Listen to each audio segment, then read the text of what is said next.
सद्दाम हुसैन, अगर middle east के बारे में बात की जाए और अगर इनके बारे में बात नहीं की जाए तो मिडल ईस्ट की कहानी अधूरी सी लगती है।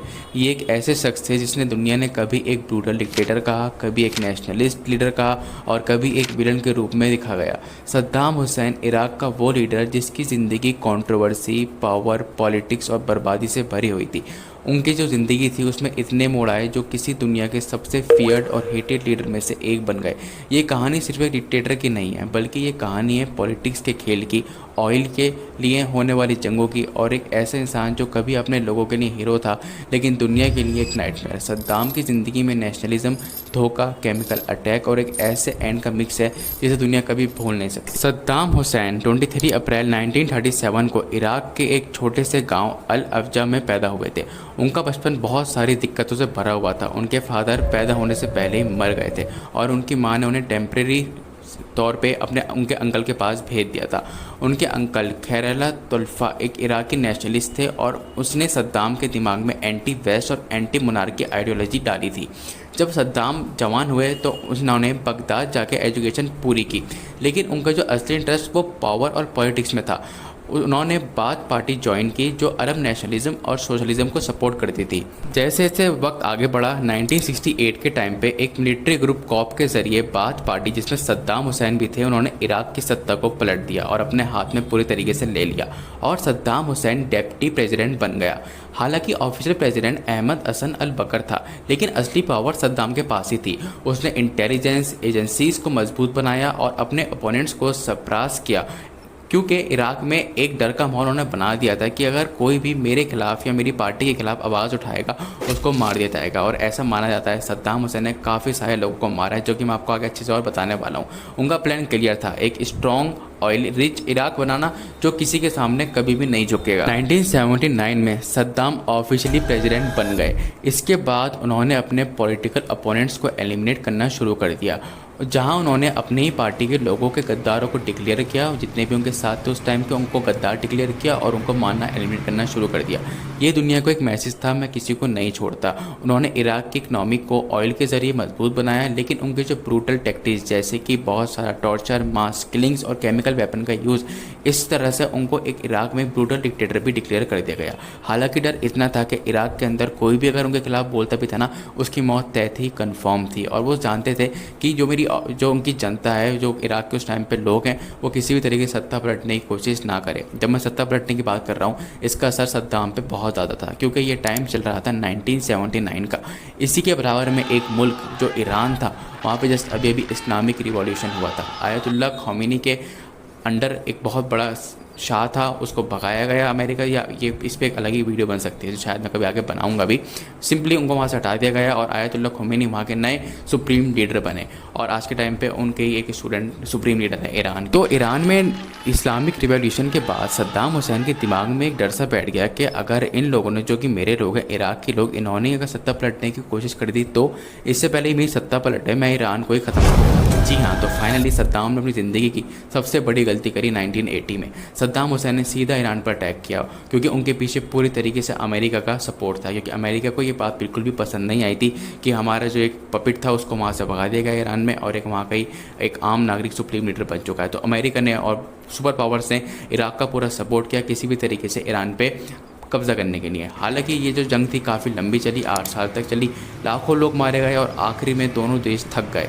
वॉर का कोई भी फायदा नहीं हुआ, सिर्फ बर्बादी हुई। लेकिन इस जंग के दौरान ईरान ने काफ़ी सारी कंप्लेंट्स की इराक के खिलाफ की, स्पेशली जो सद्दाम हुसैन की लीडरशिप के अंदर जो लोग हैं वो केमिकल वेपन्स का यूज़ कर रहे हैं हमारे सोल्जर्स पे। उन्होंने कई सारे प्रूफ दिए यूएन को और मिशन कंफर्म हुआ कि वाकई इराक ने केमिकल वेपन का यूज़ किया है, जो कि यूएन के तौर पे एक वॉर क्राइम माना जाता है। तो इस वजह से जो ना ईरान और इराक के अंदर फिर जो है ना कोल्ड वॉर शुरू हो गई। हालांकि जंग तो रुक गई, इस वॉर के बाद इकनॉमी काफ़ी ज़्यादा ख़राब हो गई थी इराक की, लेकिन सद्दाम हुसैन काफ़ी ही ज़्यादा लग्जरियस लाइफ जिया करते थे। उनके पास सब कुछ था, गाड़ी, बंगला, हर वो चीज़ जो सद्दाम हुसैन के पास थी वो इराक के जो आम जनता थी वो सोच भी नहीं सकती थी, क्योंकि इकनॉमी जो है पूरी तरीके से बर्बाद हो चुकी थी। और सद्दाम हुसैन की जो फैमिली है, उनका जो फैमिली ट्री है, सिर्फ पॉलिटिक्स में नहीं बल्कि बिट्रेल और खून में भी डूबा हुआ था।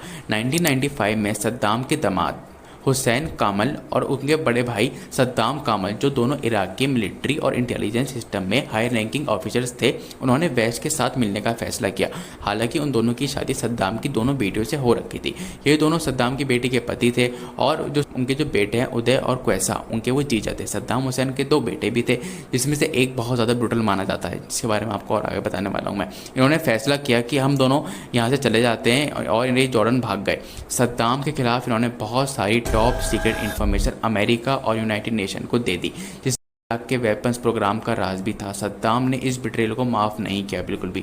हालांकि फिर एक स्ट्रेंज ट्विस्ट आया। सद्दाम ने पब्लिक में बोला कि अगर वो दोनों इराक लौट आते हैं तो उन्हें माफ़ कर दिया जाएगा। हुसैन कामल और सद्दाम कामल वापस आ गए और 1996 में वापस आ गए थे, तो उस भागने के सिर्फ 1 साल के अंदर ही। उन्होंने सोचा था कि अब फैमिली में गिला शिकवा ख़त्म हो जाएगा और माफ़ कर दिया जाएगा, लेकिन वापस आने के सिर्फ 3 दिन बाद ही सद्दाम ने उनकी प्रोटेक्शन हटा दी और उदय और क्वैसा ने अपनी मिलिट्री यूनिट भेजकर उन दोनों को गोली से उड़वा दिया। ये दोनों अपने घर में 13 घंटे तक फाइट करते रहे और आखिर में सद्दाम के ही आदमियों ने उनके पूरे बॉडीज को जला दिया। अपनी दमादों को सद्दाम ने मरवाया था।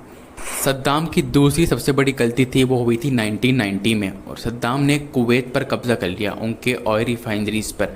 ये मूव पूरे मिडल ईस्ट को हिला गया कि सद्दाम रुकने वाला नहीं है। सद्दाम धीरे धीरे करके कभी ईरान से लड़ रहा है, कुवैत पर उन्हें कब्जा कर लिया है, तो समझ में आ रहा था कि सद्दाम जो है कुछ बड़ा प्लान कर रहा है। और वो लिटरली इराक का बहुत ही पावरफुल आदमी उस टाइम पे बन चुके थे। वो जो चाह रहे थे वो पा रहे थे।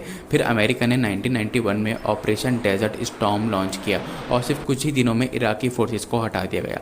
इसके बाद इराक पर इंटरनेशनल सैंक्शंस लग गए। हालांकि अमेरिका ने कुवैत को तो बचा लिया था, लेकिन सद्दाम अभी भी अमेरिका से दूर थे। लोग भूख से मरने लगे, इकनॉमी गिर गई इराक की। सद्दाम फिर भी पावर में बने रहे। उन्होंने प्रोपोगेंडा के जरिए लोगों को बताया कि वेस्ट उनका दुश्मन है। हालांकि उन्होंने मुसलमानों का दिल जीतने के लिए हर तरीके के अपने ही खून से, यानी कि अपनी ब्लड से कुरान शरीफ भी लिखवाया। हर चीज़ उन्होंने वो की जिसकी वजह से वो सत्ता में बने रहे। यहाँ तक कि उन्होंने इजराइल पे कुछ मिसाइल्स भी फायर किए, क्योंकि इजराइल उस टाइम पे काफ़ी ज़्यादा पैलेस्टाइन पे अत्याचार कर रहा था, जो कि वो आज भी कर रहा है।